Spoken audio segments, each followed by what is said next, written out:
Hello students, this is our chapter 12 Biotechnology and its applications and part 5.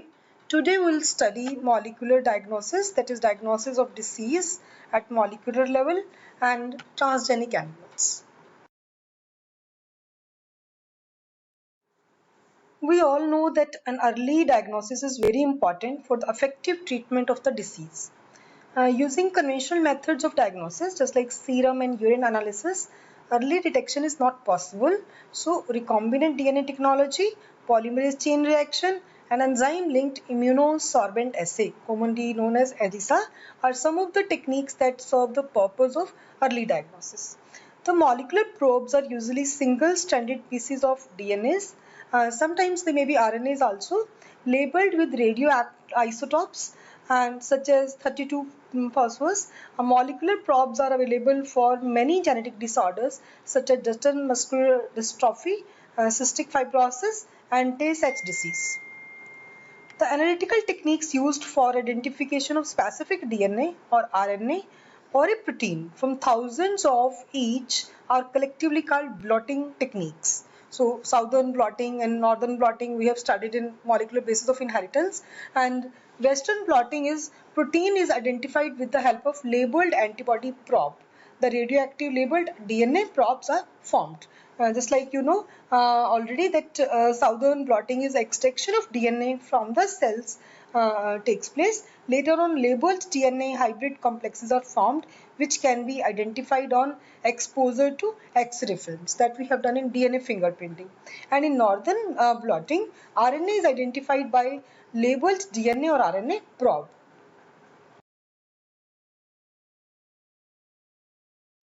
Presence of a pathogen, just like bacteria, viruses, etc., is usually suspected only when the pathogen has produced a disease symptom.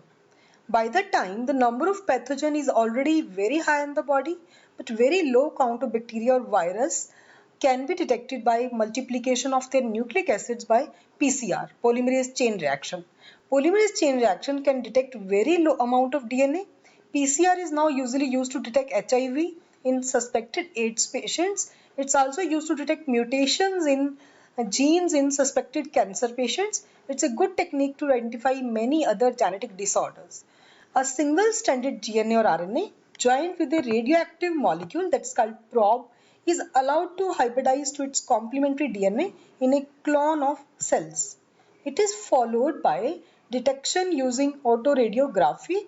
The clone having the mutated gene will not appear on the photographic film because the probe will not have the complementarity with the mutated gene. And just like this, ELISA is based on principle of antigen-antibody interaction.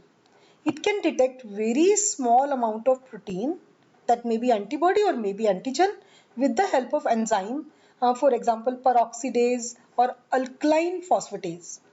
Infection by pathogen can be detected by presence of antigens such as proteins, glycoproteins, etc., or by detecting the antibodies synthesized against the pathogen.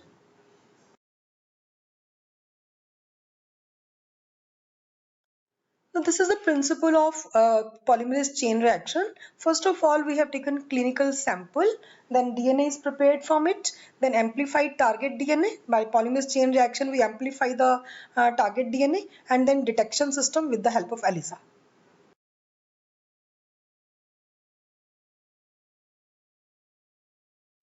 ELISA, as I have already told you, is based on the principle of antigen-antibody interaction. It can detect very small amounts of protein with the help of enzymes. So enzymes, peroxidase it may be alkaline phosphatase, and infection by pathogen can be detected by presence of antigens such as proteins or glycoproteins, and or by detecting the antibodies synthesized against the pathogen.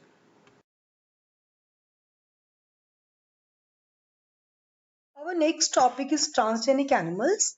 The animals which carry foreign genes are called transgenic animals. Production of transgenic animals, how can be done?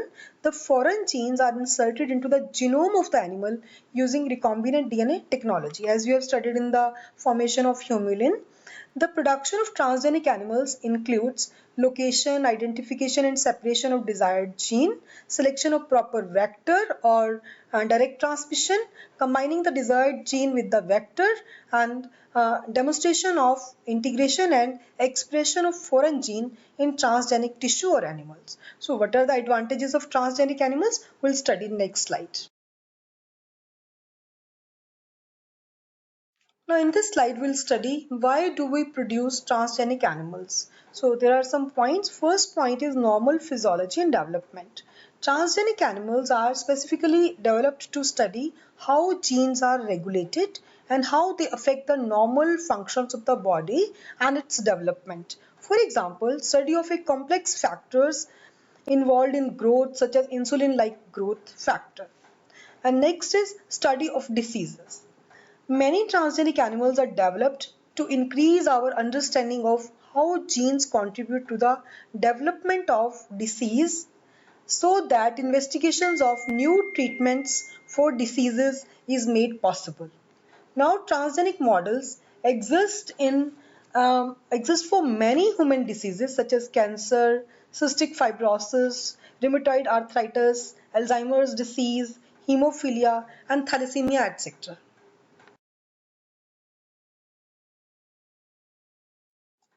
Vaccine safety testing. Transgenic mice are being formed for use in testing the safety of vaccines before they are used on human beings. Transgenic mice are being used to test the safety of the polio vaccine. Just like next is chemical safety testing. It's called the toxicity safety testing. Transgenic animals are developed that carry genes exposed to the toxic substance and the effects are studied. Just like this, there are biological products. Medicines required to treat certain human diseases can contain biological products, but such products are often expensive to make. Transgenic animals that produce useful biological products can be created by the introduction of portion of DNA which codes for the particular product, such as human protein alpha 1 antitrypsin is used to treat emphysema. Emphysema is the disease in which alveoli of patient are damaged due to smoking. Just like tissue plasmogen activator in goat, blood clotting factors 8 and 9 in sheep, and lactoferrin in cow. Attempts are being made to treat for the treatment of phenylketonuria. Phenylketonuria you have studied in the chapter 5th, and cystic fibrosis. In 1997, the first transgenic cow, Rosie, produced human protein enriched milk that's having 2.4 grams per liter. The milk contained the human alpha lactoalbumin. It's a more balanced product for human babies than normal cow milk. In this slide, you can see deformed or some different type of organisms. These all are genetically modified organisms which are developed for the study purpose, and which I have told you earlier advantages of transgenic animals. In spite of that, there are some more advantages, just like growing of body parts, spare parts like heart, pancreas of pig for the human use can be grown through formation of transgenic animals. Just like replacement of defective parts and production of clones. Clones of some animals can be produced. Even human clones may be formed if ethics allow the same.